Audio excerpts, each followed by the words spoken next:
uh, almost right on the dot. Very nearly. Very nearly punctual. This bottle is brought to you by Tooth Fairy stickers.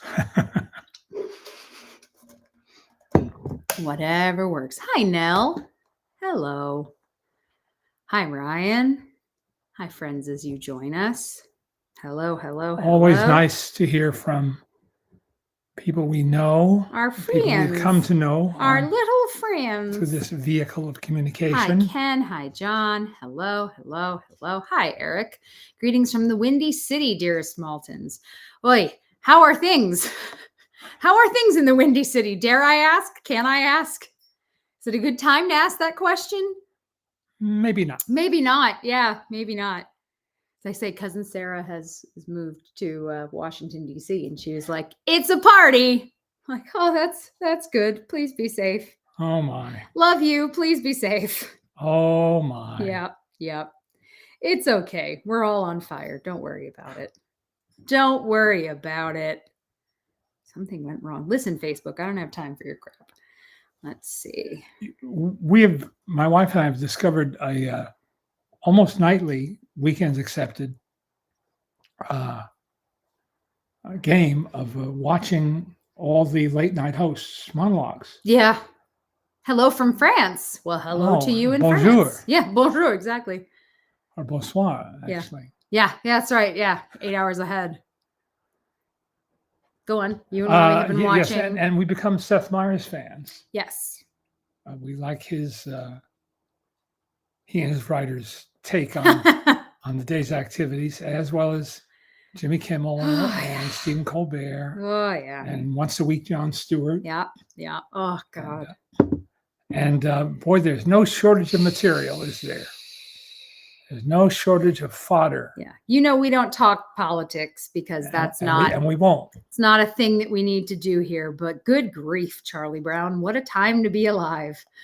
Now, I have had the opportunity to watch.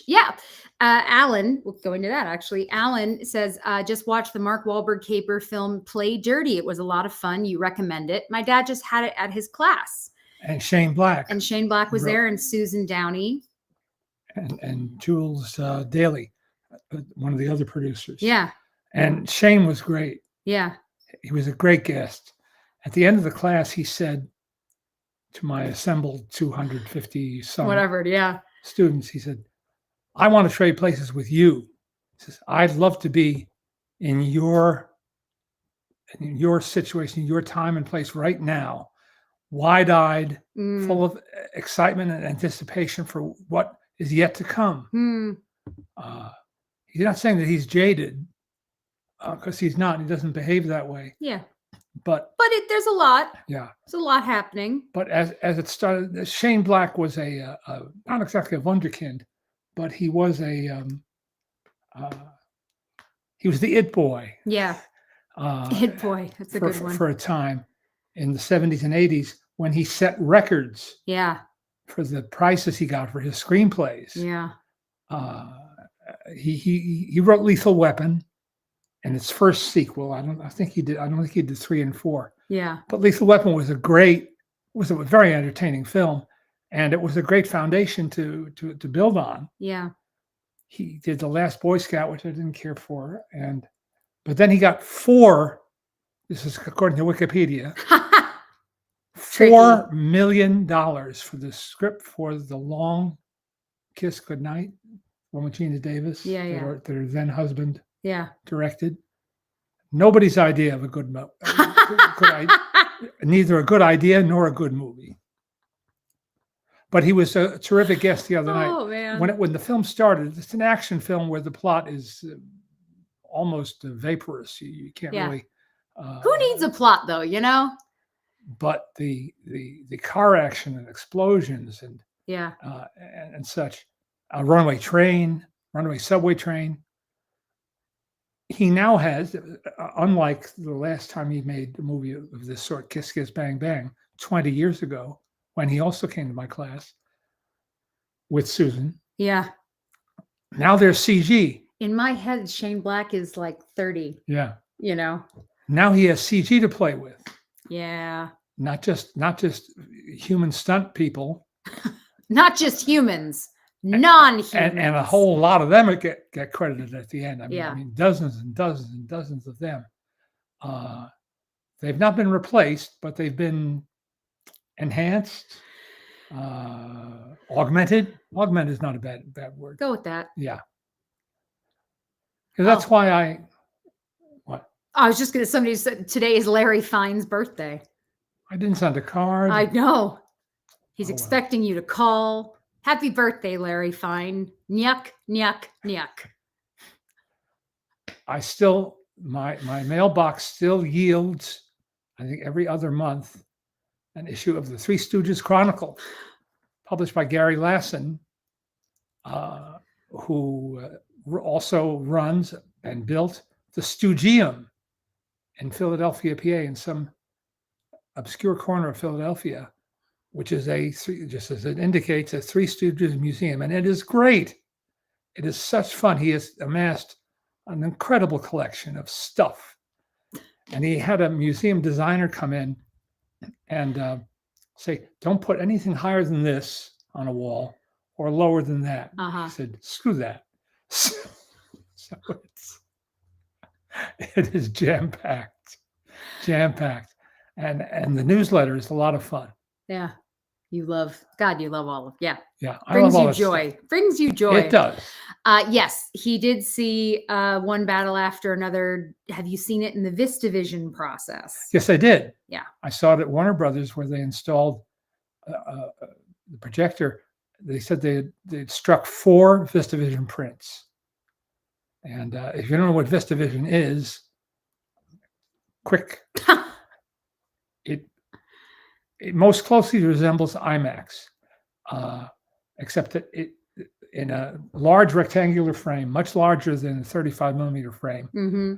But it goes through the camera and then goes through the projector horizontally. And if you spent any time, like I used to be on the AV squad at my high school. Of course you were. Of course you were. And it's projectors always have a reel and a take-up reel, top and bottom. I mean, that's it. Maintenant. Sideways. Yeah. And our friend Chapin Cutler at Boston Light and Sound, yep, sort of jerry built some new projectors and debuted them at the TCM Classic Film Festival. Because Paramount, which invented or owned the process and then licensed it to the other studios, they still had prints of Last Train from Gun Hill and other stuff. And other things, yeah. Hitchcock shot several films in VistaVision. Yeah. So Hitchcock, you mean that guy in that really horrible Ed Gain show? Oh, yeah, the one that I'm not going to watch? That one. This is the thing. You're talking about the show called Monster. I'm going to get into it. Right. First, I just want to go through. Noel is asking, what do you think of AI? And I want to answer this because I think that it's a conversation everybody's kind of having. All forms of art can have a place, right? It's not going to be for everybody, whatever that art form may be. My fear is that a lot of people do not recognize AI. So a good example of this would be my friend's mom will repost images she sees online and does not recognize that sometimes these images are not real. They are AI. She does not know that. Many of her friends also do not seem to know that. And so, for example, there was a photo that went around a little while ago, and it was Willie Nelson in bed with Bob Dylan singing to him. And the caption was something like, they stick together even when they're not well. And she reposted this and a bunch of people went, oh, what an amazing picture. As soon as I saw it, I went, well, that's AI. Very clearly it's AI. And then I showed my mom, who said, how can you tell it's AI? I said, well, look, it's sort of like it's too crisp and clean. Also, why would they be in a hospital room together? Like many different pieces, but my mom couldn't see that it was AI. Well, I see it a lot more than she does. I'm more aware of it than she is. But that is my fear, is that there are so many AI images that are happening now, and people do not know the difference. A really silly, simple one that doesn't matter, but went everywhere there was a picture of Selena Gomez, who just got married, in a bathroom with Taylor Swift, Miley Cyrus, and Ariana Grande, showing them as her bridesmaids. Now, as soon as you look at this picture, it's not real. You know that it's not, for many reasons, you know it's not real. But not everybody knows it's not real. So that's my fear with AI. Part of why the conversation has been heated is because there's this new actress. You seen the AI actress? Yeah. So I don't know, man. I think that it's going to be really, really, really tricky. And I think that that's really, really hard. Someone's asking if you've seen Begonia and Hedda, because they're going to see it at the Chicago International Film Festival next week. No, I really want to see Hedda. I really want to see Hedda. Really? Why? Yeah. I like Tessa Thompson too. A number of people that I like are in it, and it just looks interesting. So I'm intrigued by it. I also keep hearing about Eddington. Yeah. People keep talking about Eddington. Yeah. So I'm intrigued by that too, though Ari Aster is meh. The tabloids. Yeah, it's as I say, I think it's really, really tricky with AI. And again, that's my concern. Now TikTok is supposed to be required that when you post something that is AI, it says AI on it. But here's the problem. Not everybody's going to follow that. Yeah. And this is always going to be the case. Well, they're going to find ways around it. They'll be renegade no matter what the prevailing, no matter which way the wind is blowing, and no matter what the law says. Something will get screwy. Yeah. So I say that's my concern, is that we have a hard enough time just with headlines alone that people don't do their research. People are not good at looking things up and seeing what a full story is. Yeah. So this worries me greatly, because if they can't even spend 5 seconds Googling, I know. I just worry that it's not going to end well for anybody. Hitchcock. So in this vein of people not knowing full stories, right? And it all comes at the same time, which I find really interesting. So I was watching, I don't care about Taylor Swift. I have no problem with her. I like her fine. I don't care. I like some of her music. It's fun to listen to. I don't care. Why do I say that? She just released a new album, and the people that follow her, who love her, will murder for her. And there's a whole discourse online right now about this new album that she's just put out being absolutely awful. People are saying it is one of the worst things she's ever done. It's terrible. But you're not allowed to say that, because it's Taylor, so you must love it. And if you do say you don't like it, it's because you hate her. You are a hater. Where does this go into everything else? Well, they're talking about how you need to have all this other information to understand this album. What does that mean?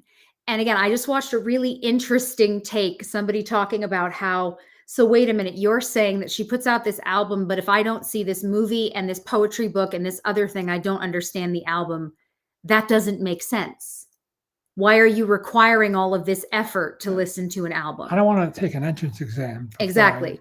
And so I find it really interesting. But one of the comments that got me, because especially of what we were just talking about last night with Monster, is somebody commented and said, it's the Marvel consumerism model. It went from I love Spider-Man to you won't get it unless you've watched Loki and WandaVision and this end credit scene and read this comic and blah, blah, blah. And it's like, yeah, that's it, is that things are now so intertwined that you're telling me I can't just watch it. And Scott and I had this with Peacemaker, the new season of Peacemaker. It references the first season, and we can't remember what happened in that one anymore. So we're not even bothering to watch the new, it's too much. So yesterday I started watching the new season of Monster, which is about Ed Gein, except it's not about Ed Gein. It's about 87 other things.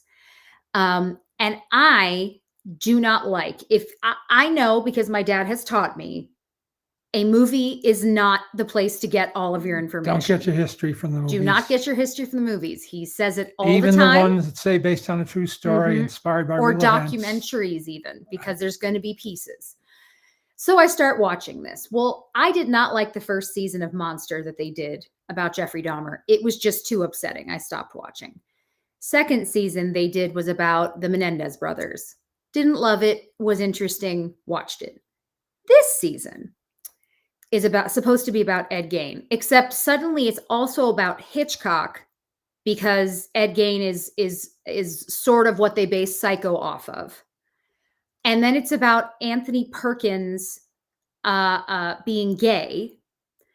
And then it's about Nazis, and specifically about a woman who inspired Ed Gein to remove skin from bodies. It's like 87 things going on in this.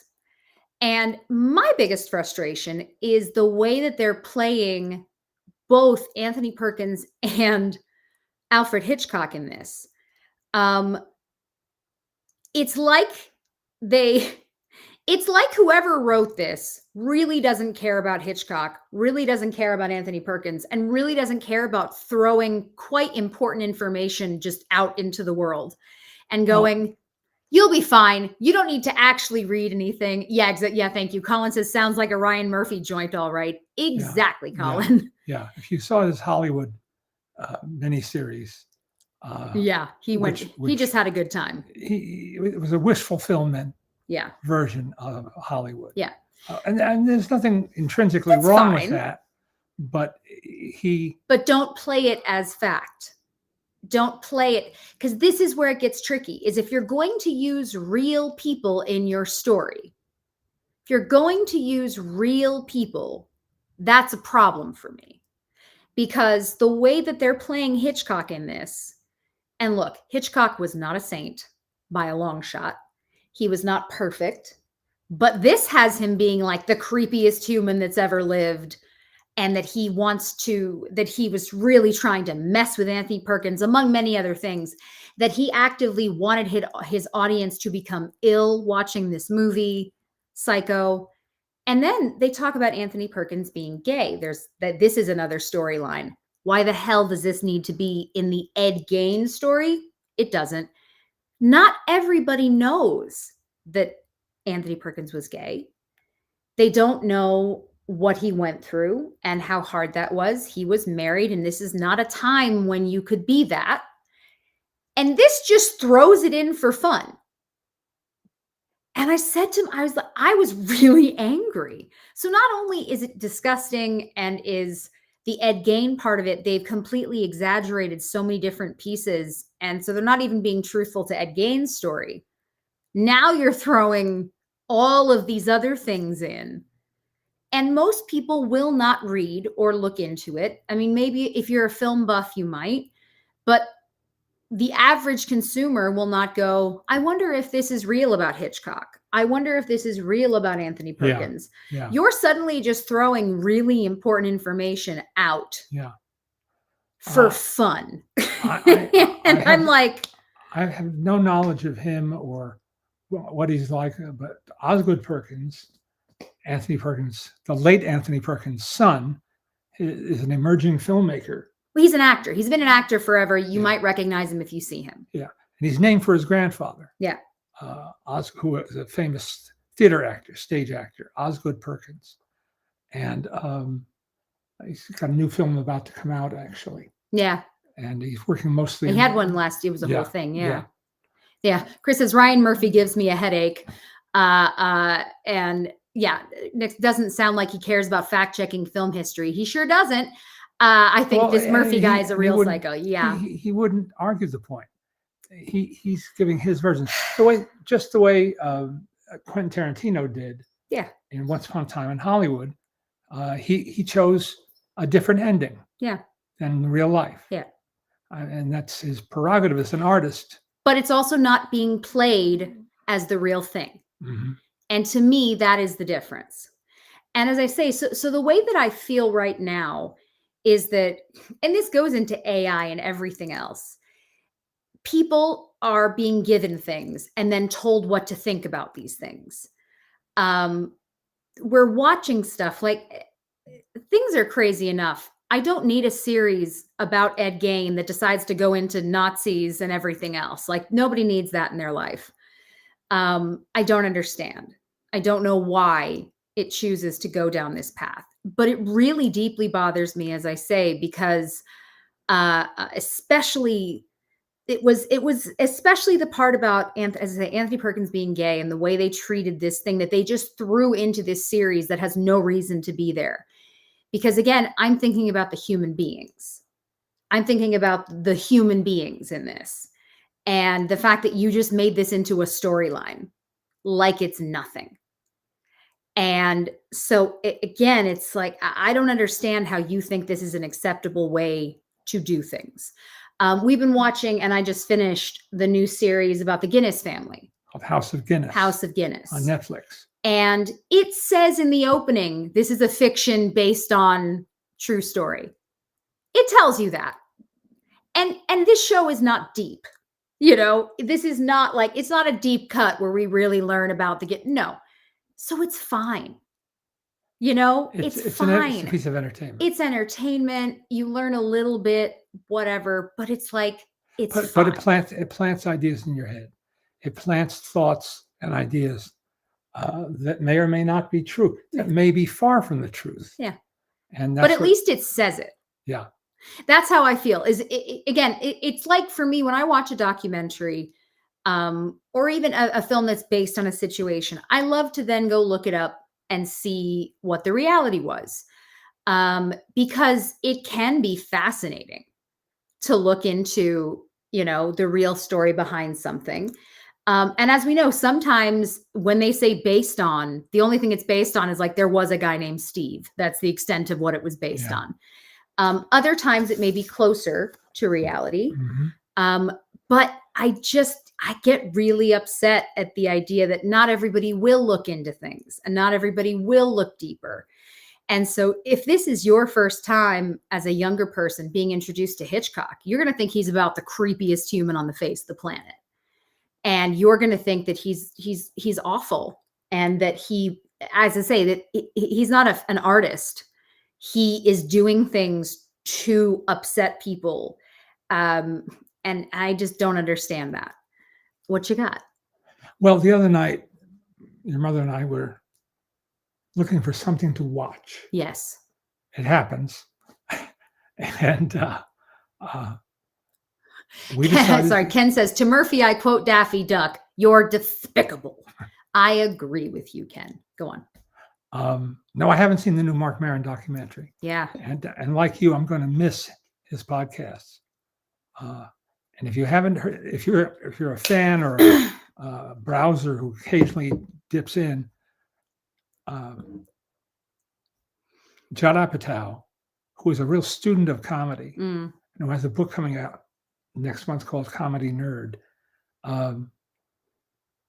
does a sort of a wrap-up episode, which he voluntarily did, with clips from some of the most notable interviews.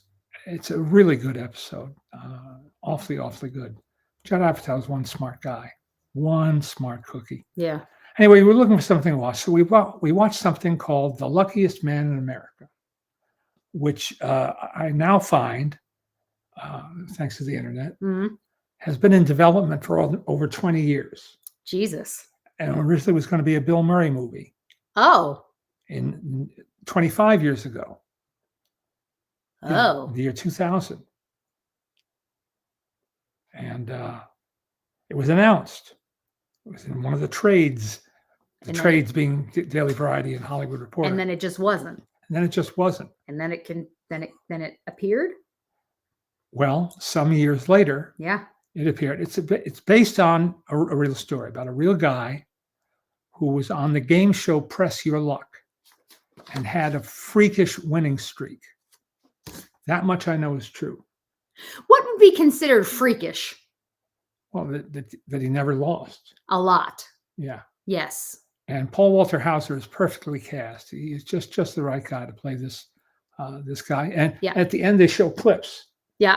So you can see the comparison. Yeah. And David Strathairn plays the producer of the show, who is wringing his hands mostly in the control room. Yeah. Which he does well, just in general. He does anything well. Yeah. So, and they shot a fair amount of footage of CBS Television City in Hollywood, except they didn't. It was made in Colombia, South America, which often doubles for Los Angeles. Produced by Pablo Larraín.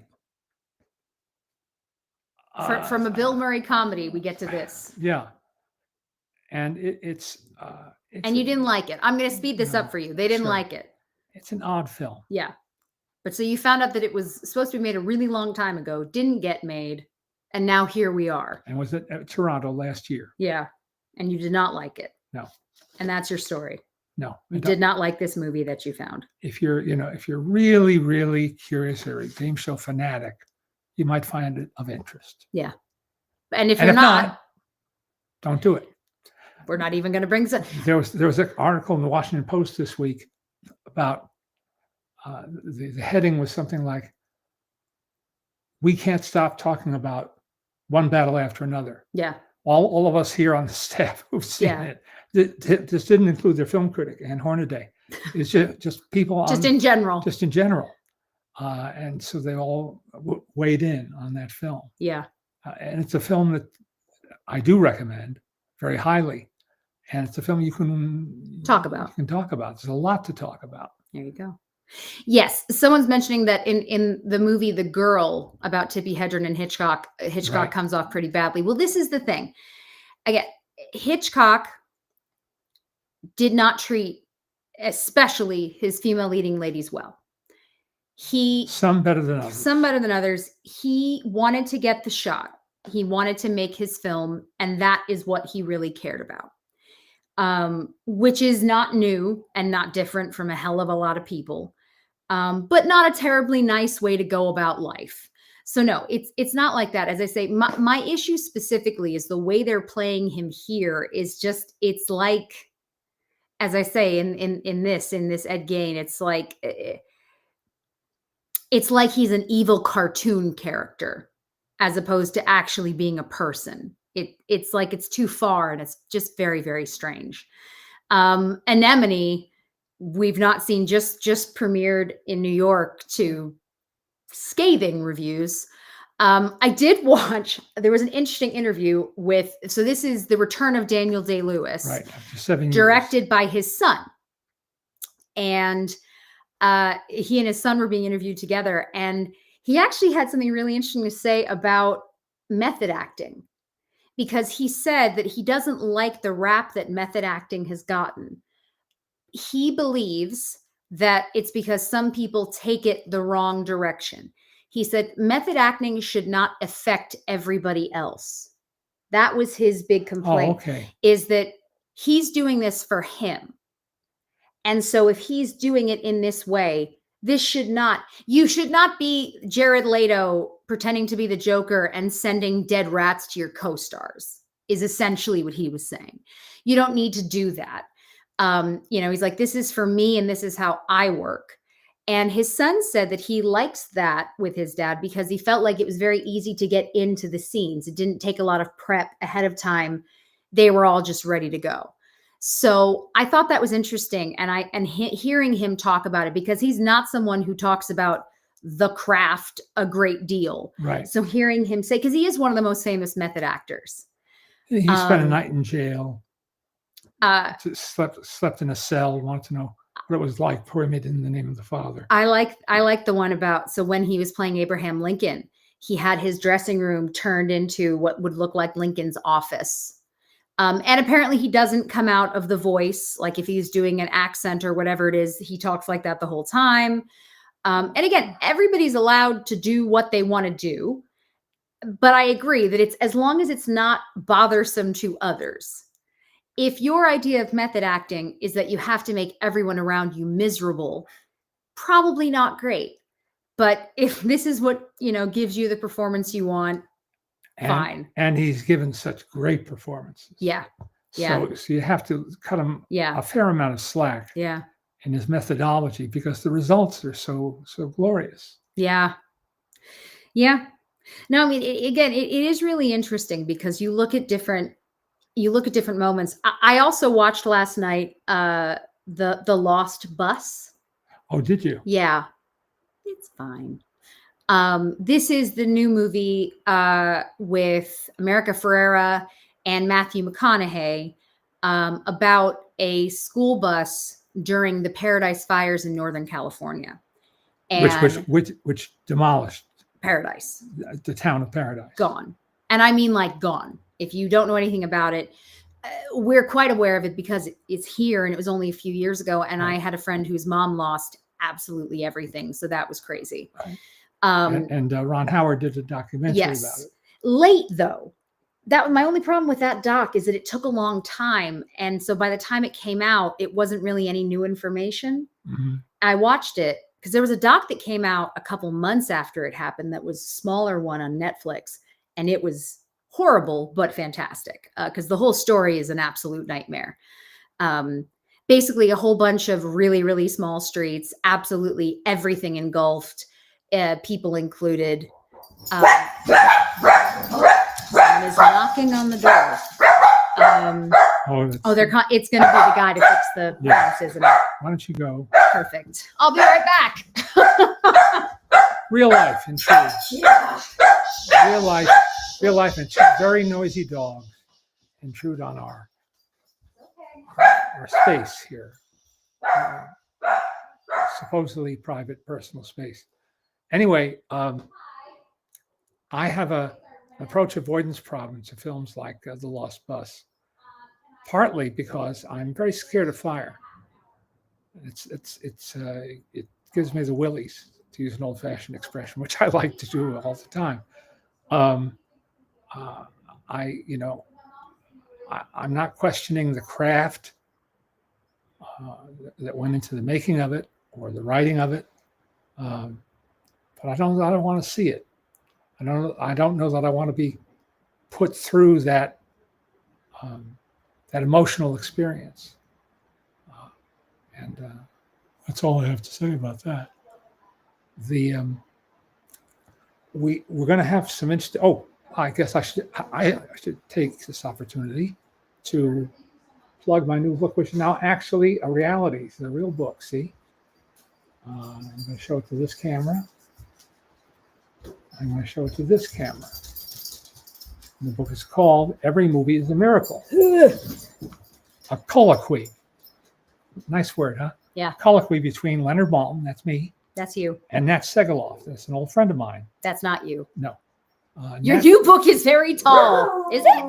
It is kind of tall, I guess. It is. Yes. It's an unusual size. It is an unusual size. Which is favored by our publisher. Sure, why not? Paul Cronin, who has a new publishing venture called The Sticking Place. Google it. You can see. Thank you. Ryan just ordered the book. Somebody earlier said they ordered it. Yes, Thank God you for bless that. you all. God bless each and every one of you. And it's done by print on demand. No inventory. Which is wild. No warehouses. No returns of unsold books. You want a book? We'll make you a book. Yeah. They'll even make a hardcover version of the book. The hardcover isn't sewn, with a really traditional binding. It's just it's sort of slapped two. Several people are asking, "Are you going to make an audio version?" I will answer that for you. No. No. I will tell you two things in this. The very first audiobook my dad did was last year, the year before. I don't have time anymore. 2 or 3 years ago. Was for Hooked on Hollywood, which was his book. The very first time he'd ever done it. It's really hard. More than it being really hard, my dad, we've learned, dealing with Parkinson's over the years, and you are now in your 11th or 12th year of having it. So really, all things considered, you're doing pretty damn well. But it really has affected your voice. Yeah. And you can kind of hear he's a bit more soft-spoken than he used to be. Yeah. And he has, Logan, you're singing. He has a harder time. So speaking that, it was Starstruck. There you go. I don't even. He has too many books, man. That would be really, really hard for you to do. I didn't anticipate that because I've done voiceovers forever, for years and years. But voiceovers tend to be brief, a minute, or a minute, or at least segmented. Yeah, reading page after page. Come here, you. And we didn't have access to a studio and an engineer. Yeah, it was sort of a DIY audiobook.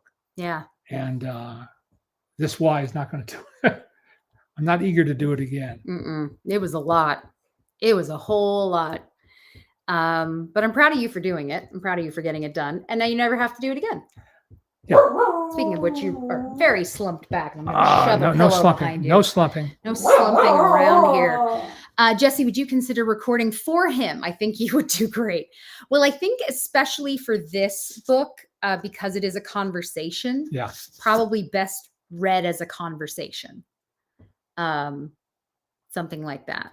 I don't know. I could pretend to be Nat and my dad, but then I might just sound insane. But we'll see. Logan, you're so silly.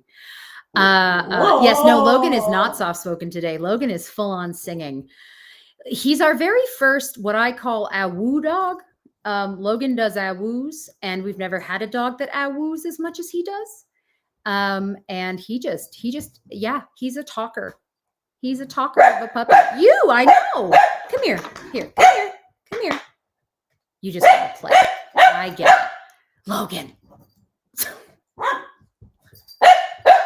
He's got short legs. He's a bitter small person. Do you have a favorite foreign film? Arthur is asking. His are La Strada and then City of God. Those would be high on my list. Both of those would be high on my list. Shh, come here. And I saw City of God the best way. Yeah. I saw it, loved it, and then got to show it to my class with the filmmaker. Yeah. Who talked about how that film came about. He was Logan, a very successful TV commercial director. Had Clio Award galore in his house. Yeah. And he had no knowledge of these favelas, these neighborhoods in Brazil. Yeah. Mabel. But he knew he wasn't, he didn't feel he was capable of putting that on film. Yeah. So he made another film first as a kind of a tryout or dry run. Yeah. A less ambitious film. Meanwhile, hired a woman who worked a lot with child actors to workshop City of God with the young kids that they cast in the film. Amazing. Every other part of the story is just as interesting. The way they shot it. The first third of the film, all on tripod. Second third of the film, handheld. Final third of the film, chaos. And you're not supposed to be aware of this as you're watching it. You take it in subconsciously. But the fact that he did all that was borne out by the result. A brilliant film and an incredibly emotionally powerful movie. Alan says, I first read Starstruck, then I listened to it. You did a great job reading it. I do like listening to your voice. Oh, thank you very much. That's really nice. Say he worked really, really hard. It was a lot. It was a lot to do. Craig keeps asking about the Smashing Machine, and every time you do, I read it as the Smashing Pumpkins. And it's like, yeah, Leonard loves the Smashing Pumpkins. Of course he does. Are you familiar with that? Yes, I am. And Dwayne Johnson's new movie. Yeah. And I may get to see it. Well, favorite foreign, I'll tell you, the best foreign films I've seen have been at film festivals when you knew absolutely nothing. That's definitely been, I mean, even something that like when we saw Let the Right One In. Oh yeah. Which we saw at home together. That was such an experience. It's an incredible movie. I'll never forget seeing Brothers at Sundance. Brothers, which is by Susanna Bier. A knockout of a movie. One of my and the remake is just misses the mark. Yeah. The American remake of Brothers. They try. They try. It's not bad. No, it's not a bad movie. It just isn't the same as the first. No. And Connie Nielsen is always amazing. Again, film festival, No Man's Land, one of my favorite movies ever. Saw that in Telluride. Control, which was a knockout of a movie. Again, Telluride, and saw it knowing nothing about it. Saw it, got to meet the director afterwards, Nimrod Antal, who was fascinating. And who came to my class. Yeah, it's Control, Kontroll. Fascinating. And I've watched it since, and I've recommended it to friends, and they always are impressed with it. But yeah, those I usually will say No Man's Land, which is about soldiers in during war, and the fact that part of what's interesting it is they all speak different languages, but then to speak to each other, they speak English because it's the only universal that everybody had. It's such a good movie. But yeah, we've seen there's so many good foreign films. And if it's really good, you don't care that you're reading subtitles. No, you just dive into it, which is why seeing it at a film festival where, again, you have everybody into the same, everybody's ready for it. And also it is easier to read subtitles on a big screen than it is at home. It's easier to sort of take the whole thing in. Those are all good examples. Yeah. I think those are some of our favorites. Have I ever met Edward Burns? It's like this. Edward Burns was an intern or production assistant in the New York office of Entertainment Tonight. And I was flown to New York to interview Anne Margaret when she published her autobiography. And we agreed to do it at the Harley Davidson Cafe. So, as one would. Yeah. So New York was hit by a snowstorm. It wasn't paralyzed, but it was working 100%. They said, "You'll never get a cab. Let us have one of our staff come and get you in a car." And that was Ed. And he said, "Gee, I have a film that just got accepted to Sundance. What do you say to that? Accept? Good luck, kid." It was a pleasant exchange. So in years after that, it was never like, "You were horrible to me, Leonard Maltin. I hate you." And I have one snapshot of him adjusting a C-stand next to Al Pacino as we're getting ready to shoot an interview. There you go. So I like him, and I generally like his work. Yeah. It seems to. But it's a fun story. All of a fun piece. It's a fun story. Have you been to see the Jaws exhibit at the Academy Museum? No, but I've seen. They have hanging Bruce, which is fun to see. Daisy was not a fan. Daisy did not like Bruce. Daisy was like, "What the hell is that? Get it away from me! It's I don't like it. It's a shark." Craig saying some of his favorite foreign films are Rashomon, great. Fanny and Alexander, 400 Blows, Day of Wrath, Claire's Knee. There's so many. That's what got me to go to Annecy. Yeah. I was at the Zagreb Animation Festival in 1974, and they had a picnic midweek. It sounds like a joke when you say a hillside, and I was with a group of Americans, and I said, "This is wonderful." And they said, "Oh, you got to see the picnic at Annecy, the alternate years for this festival." I said, "What's Annecy?" I said, "What's Annecy? Did you see Claire's Knee?" I said, I'm besotted by Claire's Knee. I saw it twice, Eric Romer's film. And that's, we went to Annecy the next year because by then I married your mother. And that was where we spent part of our honeymoon, and we almost got divorced. But that's another story. It's a lot of funny stories with that one, though. You know the French, they're real friendly. Do you guys watch creepy cinema on TCM? No, but we like Mario Cantone. Yes, he's great. He's a lot of fun. A few people asking about Claudia Cardinale. Well, what can I say? I had a deep and abiding crush on Claudia Cardinale. I thought she was just exquisite. She was? And a good actress, too. So I'm sorry. And I got to meet her. Yeah. She came to Telluride. Yeah. And What designer was she wearing? She represented one of the world famous designers. I'm going to guess wrong, so I'm not going to say a name. It's a name you all know. She was wearing exclusively his couture and didn't want to get dirt or mud on it. And there's a lot of dirt and mud in Telluride. So there's a lot of dirt and mud in Telluride. Yes, there is. Kevin says, I think Daisy and Spielberg have something in common. I don't think he liked Bruce either. Yeah. So two of Daisy's best friends, these little boys that she's known for most of her life, are obsessed with everything horror and scary. And when I say horror, I mean horror. They like really scary stuff. And my child, because she loves these two boys, will just try to go along with it. And so watching her in scary situations where she's like, this is great. No, let's keep doing this. This is great. She's absolutely miserable. But yeah, I applaud the fact that she wants to be with the cool kids. Bless her. She's terrified. Any chance you will see Good Boy, even though it's horror? Slim chance.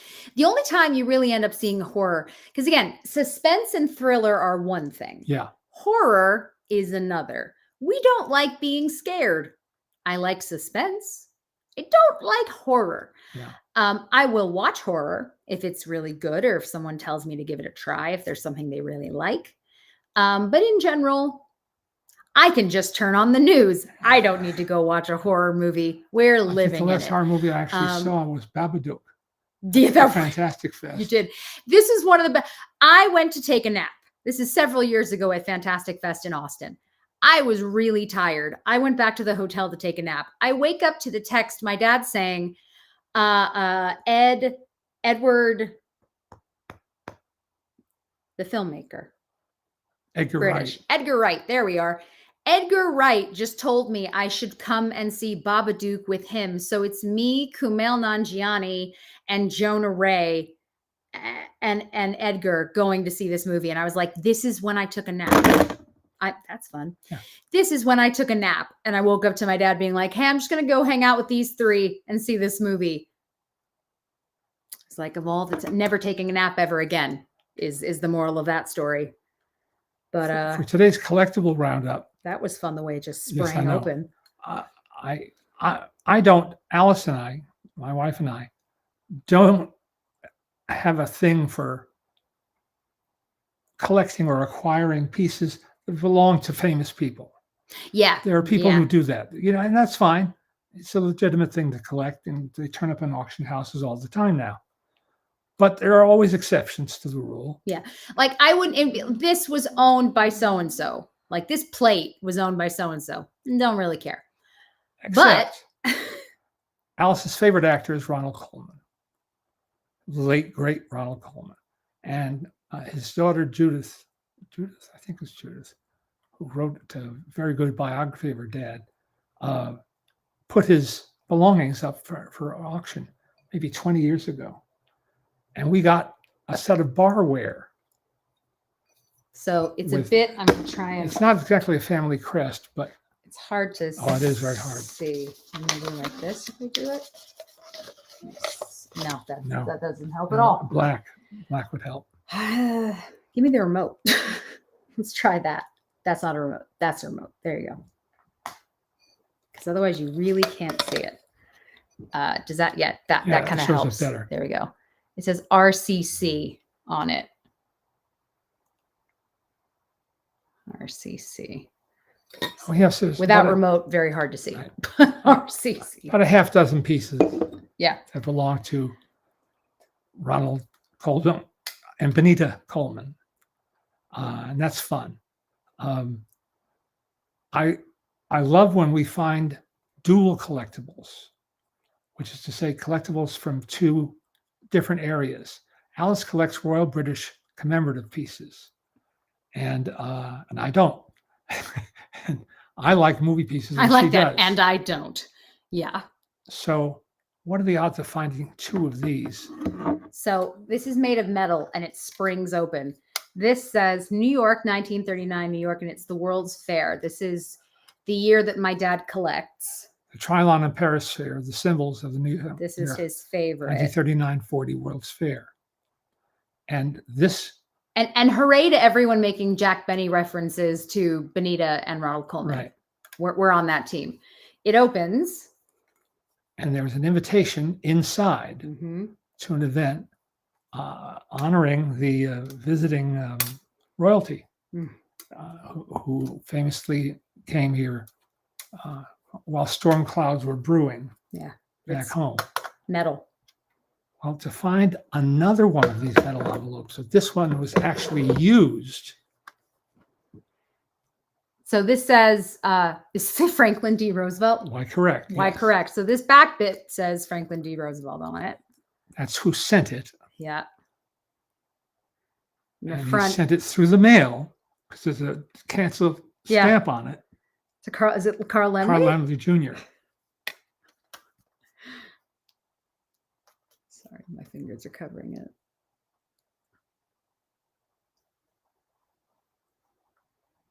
Isn't that wild? Yeah.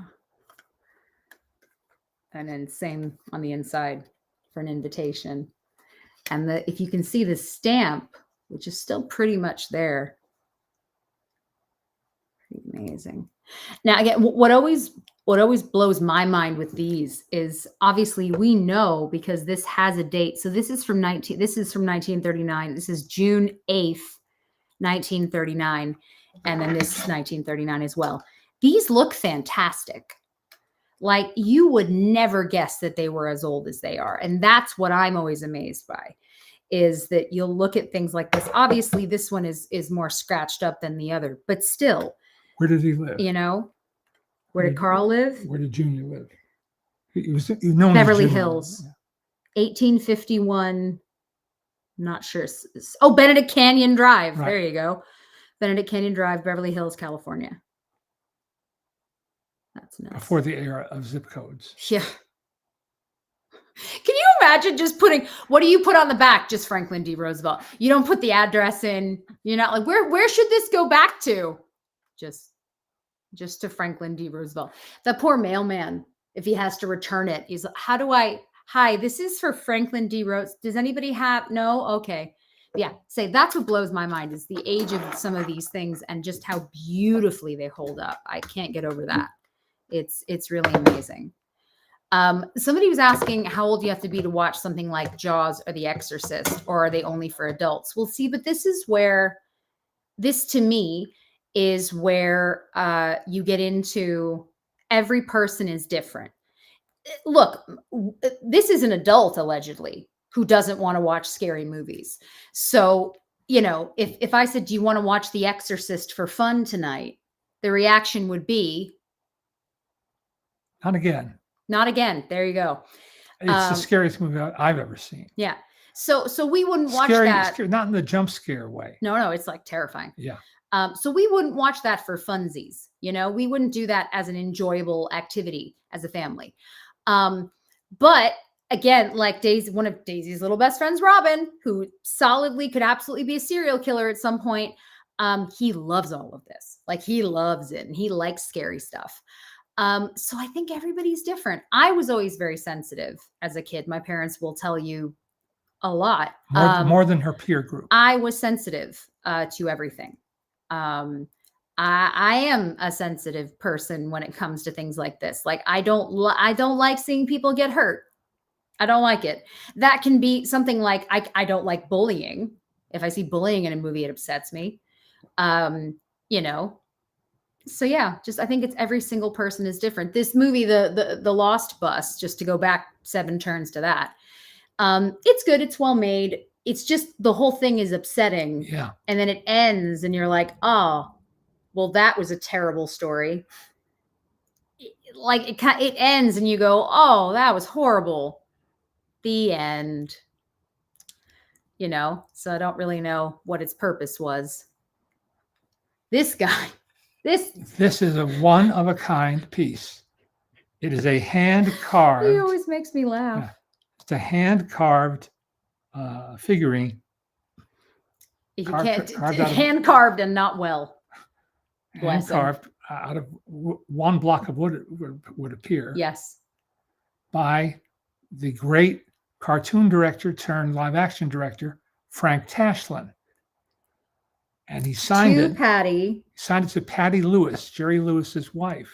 From one wop to another. One wop. Jesus, it did say wop. I wasn't sure. Yeah. From one wop to another, Frank Tashlin. Jesus. How did this come into my possession?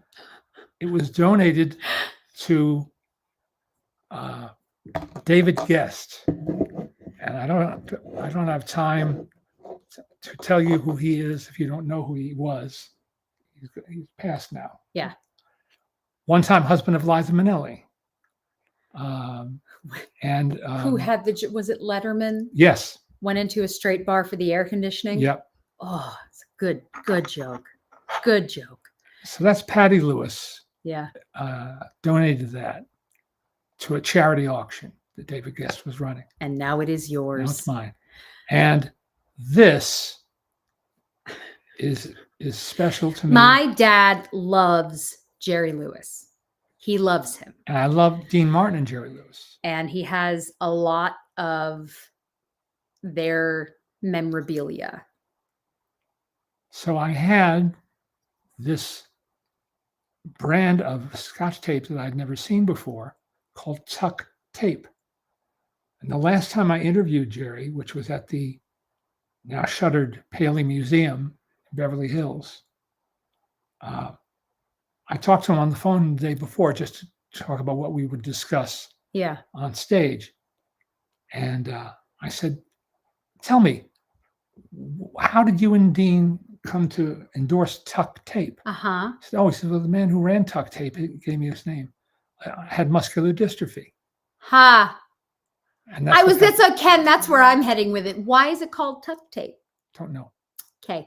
Because what Ken is referring to and what I know that to mean is tucking tape is what drag queens use to tape themselves in their gentlemanly areas. That's what tuck tape would be. Now, I don't know then what that would be. And now I have a lot of questions because it's very small and I can't imagine this is what they had. But Jerry, that night, reached into his pocket and took this. He said, you know how hard it was for me to get that out of my display cabinet? And he did a pantomime of it. And he gave it to me. Now, I know Jerry Lewis was We've talked about this before. Not the greatest of human beings. Yeah. But not one of nature's noblemen. Yeah. That cannot be denied. But he was awfully nice to me. Mm-hmm. And there you have it. Yeah. Christy, you can come visit anytime you want and you can play with all of the toys that are in this house. Chris is saying, I always need warnings to just go back about animals. Yes, my mom and I do not do animal violence of any kind, not even animated. I take it very seriously. I do not like animal violence. Even if she knows suggested animal violence, don't care, don't like it, makes me upset.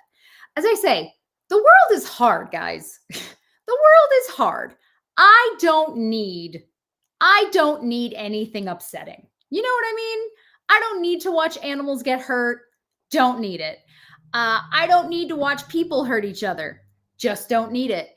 And again, I love documentaries and I love learning about different things that have happened. People have not always been very kind to each other. I still watch. I am interested. I love to learn. I love history. But for pleasure, I would rather watch My Big Fat Gypsy Wedding, okay? I would just rather watch something ridiculous, 90 Day Fiancé. Give me something absurd and let me live. That's all I'm saying for myself. Thank you. Oh, Kyle says the Leonard Maltin movie review books were always a staple in our house. Thank you, Mr. Maltin. Thank you very much. Thank you. Good. Alan says this has been the funniest broadcast you've ever done. I laughed out loud a number of times. Why? Because we're talking about tuck tape. Because I have a lot of questions, Alan. That I knew this story. Never really paid attention to the name of the tape. Yes, people are complicated. Look. There was a great interview with Sean Penn in the New York Times 2 days ago. Talk about complicated people.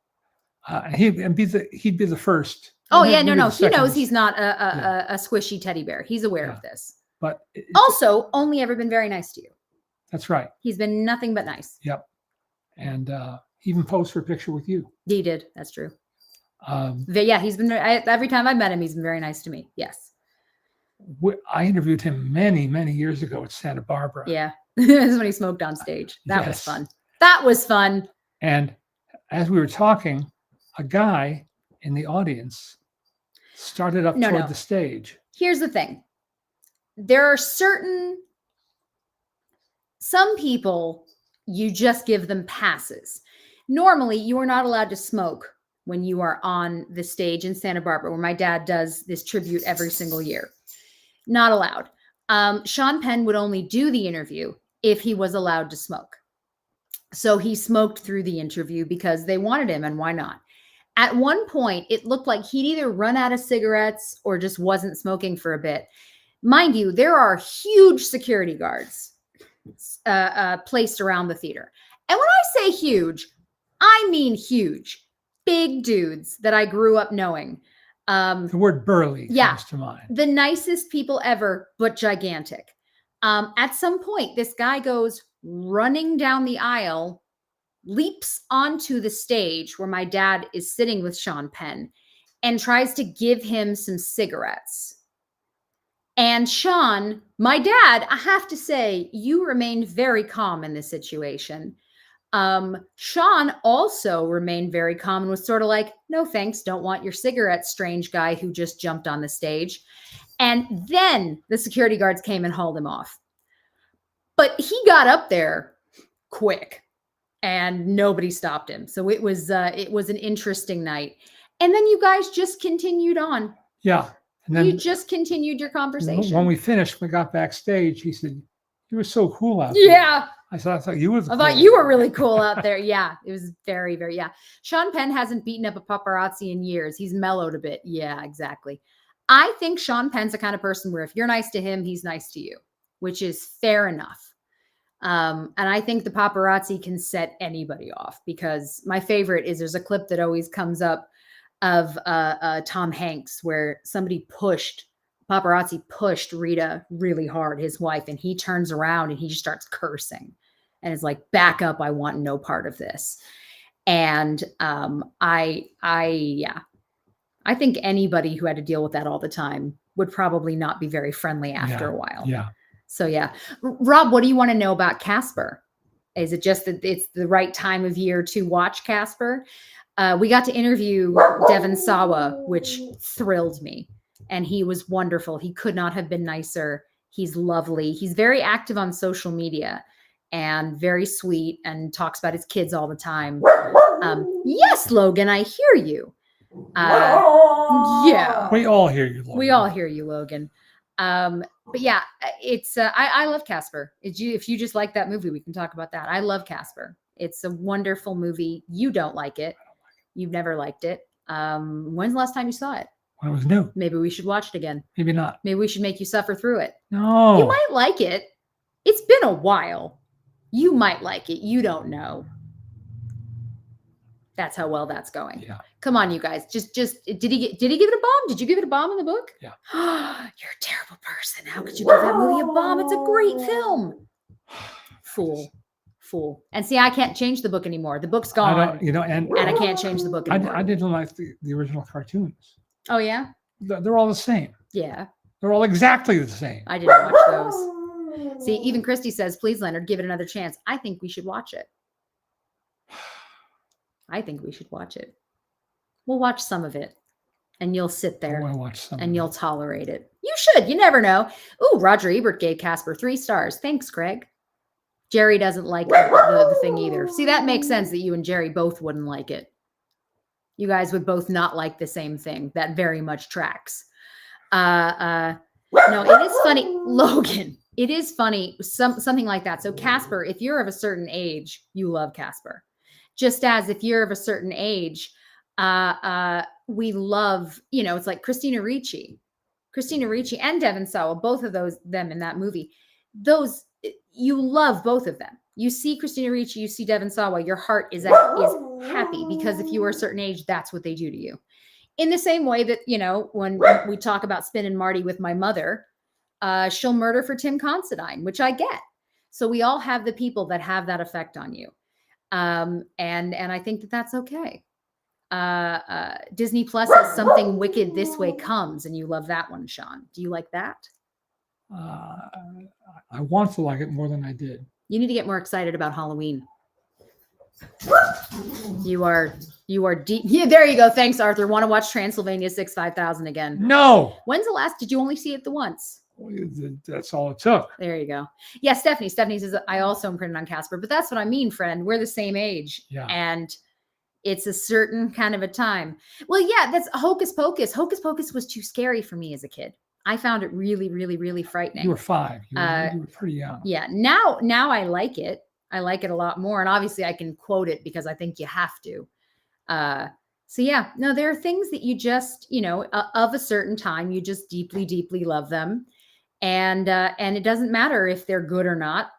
Because you just love them. It's like, again, this time of year, you're going to see a lot of Halloween Town stuff. Well, if you grew up when I did, you watched Halloween Town on Disney, and those were great movies.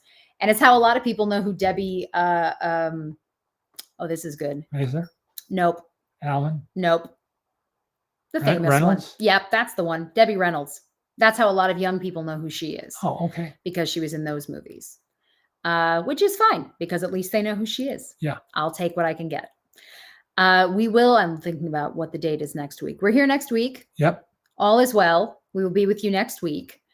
I still can't quite believe that we're in October, and I really don't know how that happened. I'll see if we can find, I don't know if you have any Halloween-y type things to share. We're not I like Halloween a lot, but I don't collect Halloween-y things. Many of my friends, though, are diehard Halloweens. Like deeply diehard. The Halloween is like 90% of their personalities.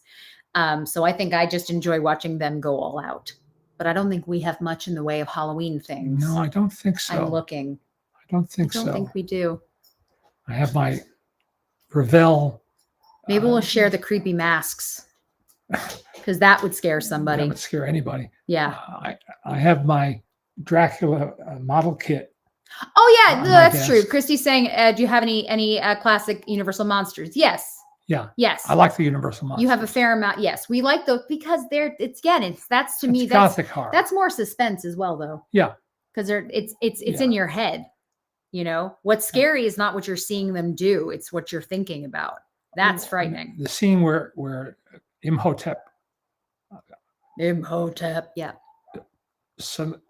He reveals his eye under the Yeah. Creepy. That's the thing. We can bring down some of your Universal monster stuff. Okay. That's good monstery things. Thanks, Christy. Yes, we'll see you all next week. Everybody, please take good care of yourselves. Yes. It's crazy outside. Yep. Be good, be careful, and be kind. That's the one. Bye. Bye-bye.